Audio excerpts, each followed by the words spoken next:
कहानी के स्टार्ट में हमें एक आदमी दिखाया जाता है जिसका नाम सिल्वर टंग था। और ये वो लोग थे जो किसी भी बुक की स्टोरी को पढ़े तो वो स्टोरी सच्ची हो जाती थी और इस स्टोरी के कैरेक्टर असली दुनिया में आ जाते थे। कहानी के स्टार्ट में सिल्वर टंग उसकी फैमिली के साथ दिखाया जाता है। वो अपनी वाइफ और एक छोटी बेबी के साथ रहता था। एक रात वो अपनी बेटी को एक कहानी सुना रहा होता है जिसमें रेड कपड़े का जिक्र था और वही रेड कपड़ा इनके घर के बाहर आ जाता है। फिर हमें 12 साल के बाद का टाइम दिखाया जाता है। अब सिल्वर टंग की बेटी बड़ी हो चुकी थी। वो अपने फादर से बहुत प्यार करती थी और वो लोग किसी ओल्ड बुक शो में जाने वाले थे। वो इस बुक शो में एक बुक को ढूंढने जाते हैं और इस बुक का नाम इंक हार्ट था और इस बुक की कॉपी उनके लिए काफी थी। फिर वो लोग बुक शॉप के अंदर चले जाते हैं, लेकिन सिल्वर टंग की बेटी अपनी फादर से पहले ही बाहर आ जाती है और जब वो बाहर आता है तो देखता है कि इसकी बेटी से कोई आदमी बातें कर रहा है। आदमी का नाम डस्ट फिंगर है। वो सिल्वर टंग से पूछता है क्या तुम्हें वो बुक मिल गई है और अगर वो बुक मिल भी गई तुम इस बुक को दोबारा पढ़ोगे। लेकिन सिल्वर टंग कोई जवाब नहीं देता। तो डस्ट फिंगर कहता है तुम्हें आइडिया भी नहीं है कि तुम्हारी की गई गलती की वजह से मैं यहाँ आया हूँ। अब तुम वो बुक को दोबारा पढ़ो ताकि मैं वापस जा सकूँ। तो सिल्वर टंग कहता है कि मैं वो बुक दोबारा नहीं पढ़ूंगा। तो डस्ट फिंगर उसे कैप्रिकॉर्न की धमकी देता है कि अब कैप्रिकॉर्न ही तुमसे पूछेगा और कैप्रिकॉर्न भी यही चाहता है तुम उसके लिए बुक को दोबारा पढ़ो। तो सिल्वर टंग उसे धक्का देकर कहता है मेरा पीछा छोड़ दो और फिर वो अपनी बेटी को लेकर वहाँ से चला जाता है। तो सिल्वर टंग की बेटी अपने फादर से उस आदमी के बारे में पूछती है जो उसे बुक शॉप में मिला था, लेकिन वो अपनी बेटी को कुछ नहीं बताता और बताता है कि हम तुम्हारी दादी के पास जा रहे हैं, क्योंकि सिल्वर टंग ऐसा ही करता था, किसी जगह पर वो ज्यादा देर नहीं रुकता था। और अब सिल्वर टंग अपनी मोम के घर पहुंच जाता है। रात को बहुत तेज बारिश हो रही थी और तभी वहाँ पर डस्ट फिंगर आ जाता है। तो सिल्वर टंग उसे देखकर हैरान हो जाता है क्योंकि इसने किसी को भी नहीं बताया था कि वो कहाँ जा रहा है। लेकिन डस्ट फिंगर को पता चल गया था और वो इनके पीछे आ गया था। वो दोबारा आकर सिल्वर टंग से किताब पढ़ने का कहता है, लेकिन वो फिर इनकार कर देता है और मैंने सब जाकर कैप्रिकॉर्न को बताया है और तुम्हें इस बात की सजा देगा क्योंकि कैप्रिकॉर्न के लोग तुम्हें पकड़ने आ चुके हैं। इसी के साथ ही कैप्रिकॉर्न के कुछ लोग वहां आ जाते हैं और सिल्वर टंग की बेटी को अपने साथ ले जाते हैं। कैप्रिकॉर्न सिल्वर टंग को उसकी बेटी के बदले बुक दोबारा पढ़ने का कहता है और उस बुक का नाम होता है अली बाबा और 40 चोर, जिसमें एक आदमी बहुत सारा खजाना इकट्ठा करता है, लेकिन वो आदमी वहां से बाहर नहीं निकल पाता। तो जैसे ही सिल्वर टंग कैप्रिकॉर्न के कहने पर वो बुक पढ़ना स्टार्ट करता है, इसके साथ ही बहुत सारे सोने के सिक्के और बहुत सारी कीमती चीजें गिरने लगती हैं और वो कैरेक्टर भी नीचे गिरता है जो खजाना इकट्ठा कर रहा था। कैप्रिकॉर्न जैसे ही उस खजाने को देखता है तो अपना आदमी वहाँ भेज देता है। तो सिल्वर टंग बताता है कि तुम्हारा आदमी अंदर चला गया है और ये बात कैप्रिकॉर्न को भी पता थी। कैप्रिकॉर्न बताता है अब मैं सारे खजाने को यूज करके अपनी जिंदगी आराम से गुजार सकता हूँ और वो मजीद बताता है कि मुझे इन हार्ट की जितनी भी कॉपीज मिली मैंने इन सब कॉपीज को जला दिया क्योंकि मैं बुक में दोबारा वापस नहीं जाना चाहता था और इस बुक की कॉपी को भी जला दूंगा ताकि तुम दोबारा बुक पढ़कर सब कुछ वापस न भेज दो। डस्ट फिंगर भी वहीं मौजूद था। ये सुनकर वो कैप्रिकॉर्न से कहता है कि मैंने तुमसे तो मदद मांगी थी कि जिससे मैं घर वापस जा सकूं। डस्ट फिंगर कहता है कि मुझे घर वापस जाना है, लेकिन कैप्रिकॉर्न मना कर देता है क्योंकि मुझे इस बात से कोई फर्क नहीं पड़ता कि तुम वापस जाना चाहते हो या नहीं। लेकिन मुझे इतना पता है अगर मैं दोबारा वापस गया तो मैं स्लेव बन जाऊंगा, ऐसा मैं कभी भी नहीं चाहूंगा। इसके साथ ही वो बुक की कॉपी को आग में फेंक देता है। के बाद कैप्रिकॉर्न सिल्वर टंग और इसकी बेटी को एक रूम में बंद कर देता है। डस्ट फिंगर किचन में जाता है जहाँ पर एक लेडी काम कर रही होती है और वो लेडी बोल नहीं सकती थी। लेडी को भी कैप्रिकॉर्न ने अपना स्लेव बनाकर रखा हुआ था। वो लेडी यहाँ से कई बार भाग चुकी थी, लेकिन कैप्रिकॉर्न उसे हर दफा पकड़ लेता था। तब डस्ट फिंगर उस लेडी से कहता है अगर तुम्हें दोबारा यहाँ से भागने का मौका मिले तो तुम भाग जाओगी। तो वो लेडी इशारे में बताती है हाँ मैं भाग जाऊंगी। डस्ट फिंगर पूछता है तुम भागकर किसके पास जाओगी। तो वो लेडी उसे एक पेपर दिखाती है जिस पर इसने एक स्केच बनाया हुआ था। लेकिन यहाँ हैरत की बात यह थी कि स्केच में कोई और नहीं बल्कि सिल्वर टंग और उसकी बेटी थी। ये औरत सिल्वर टंग की वाइफ थी। ये सुनकर डस्ट फिंगर भी हैरान रह जाता है क्योंकि सिल्वर टंग और इसे भी यही लगता था कि उसकी वाइफ बुक के अंदर चली गई है और इसी वजह से सिल्वर टंग उस बुक को ढूंढ रहा था ताकि अपनी वाइफ को वापस ला सके। इसके बाद हम सिल्वर टंग को देखते हैं जो अपनी मदर और बेटी के साथ एक रूम में गया था और इनके साथ वो कैरेक्टर भी था जो स्टोरी में था। वो कैरेक्टर स्टोरी से बाहर आया था। इस सिल्वर टंग कहता है काश मुझे इंक हार्ट बुक मिल जाए और मैं कैप्रिकॉर्न को वापस बुक में भेज दूं। और मजीद बताता है कि मैंने अपनी वाइफ को वापस लाने की बहुत कोशिश की लेकिन उसे मैं वापस नहीं ला सका। लेकिन सिल्वर टंग ये बात नहीं जानता था कि उसकी वाइफ जिसे वो ढूंढ रहा है वो यहाँ यानी कैप्रिकॉर्न की स्लेव है। दूसरी तरफ डस्ट फिंगर को एक आइडिया आता है क्योंकि उसे तो पता चल गया था सिल्वर टंग की वाइफ यहाँ है, लेकिन वो ये बात सिल्वर टंग से छुपाना चाहता था। तो वो सिल्वर टंग के पास जाता है और उससे कहता है हम इस बुक को मिलकर ढूंढ सकते हैं क्योंकि तुम अपनी वाइफ को वापस लाना चाहते हो और मैं बुक के अंदर वापस जाना चाहता हूँ, तो इसलिए हम दोनों को इस बुक की जरूरत है। सिल्वर टंग कहता है हम लोग तो इस रूम में कैद हैं तो ऐसा पॉसिबल नहीं हो सकता क्योंकि हम लोग यहाँ से बाहर नहीं निकल सकते।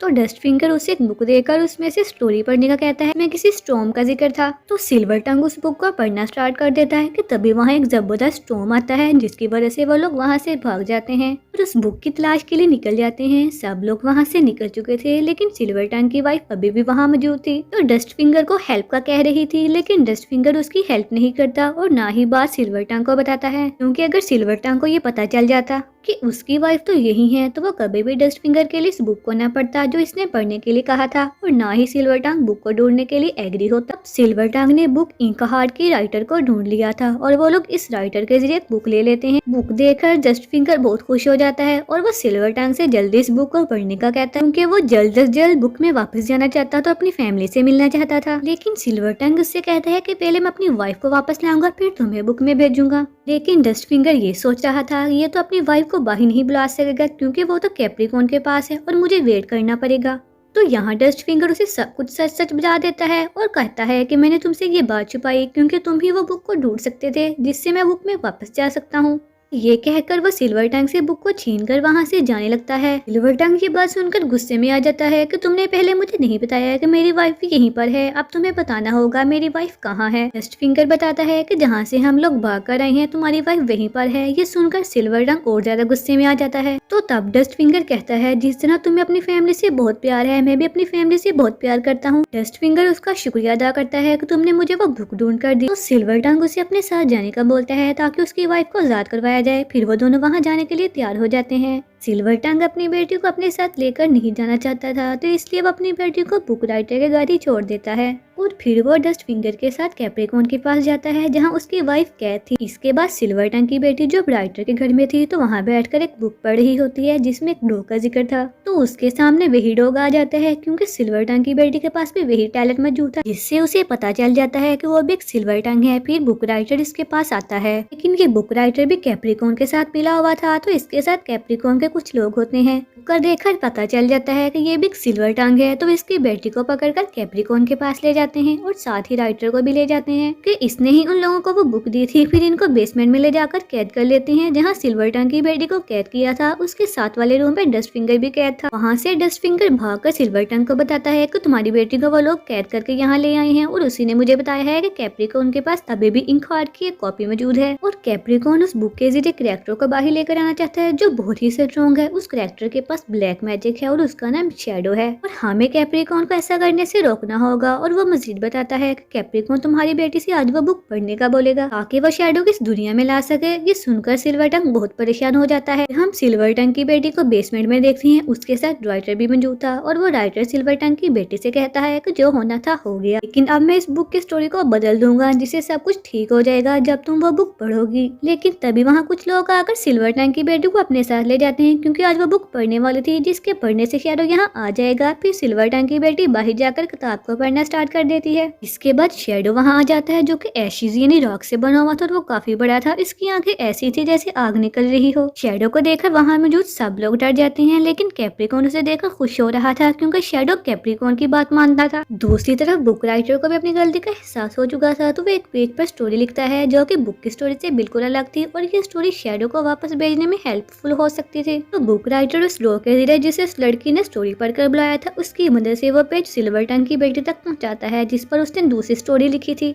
तो सिल्वर टंग की बेटी वो स्टोरी पढ़ना स्टार्ट कर देती है और इस स्टोरी में ये लिखा था कि शैडो के अंदर जितने भी लोगों की सोल्स है, जितने भी लोगों की उसने जान ली है, शैडो को उन सबका दर्द महसूस होगा और अब वो उन लोगों से बदला लेगा जिसने लोगों को मारा और शैडो को ऐसा करने पर मजबूर किया। और वो लड़की आगे भी पढ़ने लगती है जिस पर यह लिखा था कि शैडो कैप्रिकॉर्न की तरफ बढ़ने लगा है। तो जैसे ही वो लड़की पढ़ती है तो शैडो सच में कैप्रिकॉर्न की तरफ बढ़ने लगता है, लेकिन कोई आकर लड़की के हाथ से वो पेज छीन लेता है और शैडो वही रुक जाता है कि तभी वहाँ अजीब अजीब क्रिएचर्स आने लगती हैं जिसे कैप्रिकॉर्न नहीं बुलाया था। लेकिन सिल्वर टंग अपनी बेटी से आगे स्टोरी पढ़ने का कहता है, लेकिन वो बताती है कि मैं आगे नहीं पढ़ सकती क्योंकि मेरे पास स्टोरी वाला पेज नहीं है। तो सिल्वर टंग अपनी बेटी को एक पेन देता है और कहता है इस पेन से अपने हाथ पर लिखना शुरू करो और वहाँ से पढ़ लेना। और वो लड़की लिखना स्टार्ट कर देती है कि जब शैडो कैप्रिकॉर्न की तरफ बढ़ रहा था तो कैप्रिकॉर्न बिखरना शुरू हो जाता है और कैप्रिकॉर्न भी शैडो की तरह रॉक में बदल जाता है। तो जैसे ही वो स्टोरी लिखकर पढ़ना शुरू करती है कैप्रिकॉर्न रॉक में बदलने लगता है और टूटने लगता है। वो लड़की ये भी पढ़ती है कि शैडो भी वापस चला चला गया है, इसका भी खात्मा हो गया है। और बिल्कुल ऐसा ही होता है। लड़की ये भी पढ़ती है कि जो क्रिएचर बुक की दुनिया में यहाँ आए थे वो भी वापस चले जाएं, तो बिल्कुल ऐसा ही होता है, वो क्रिएचर वापस चले जाते हैं। लेकिन डस्ट फिंगर यहाँ पर अनलकी निकला कि जब लड़की स्टोरी पढ़ रही तो वो इनसे दूर था, इसकी वजह से वो वापस नहीं जा सका। और ये देखकर वो परेशान हो जाता है कि अब मैं कभी वापस नहीं जा सकूंगा, क्योंकि अब सिल्वर टंग को उसकी वाइफ मिल चुकी थी, तो वो मेरे लिए बुक को दोबारा नहीं पढ़ेगा। लेकिन सिल्वर टंग उस बुक को पढ़ता है और डस्ट फिंगर उस बुक में वापस चला जाता है। इसके साथ ही मूवी की एंडिंग हो जाती है।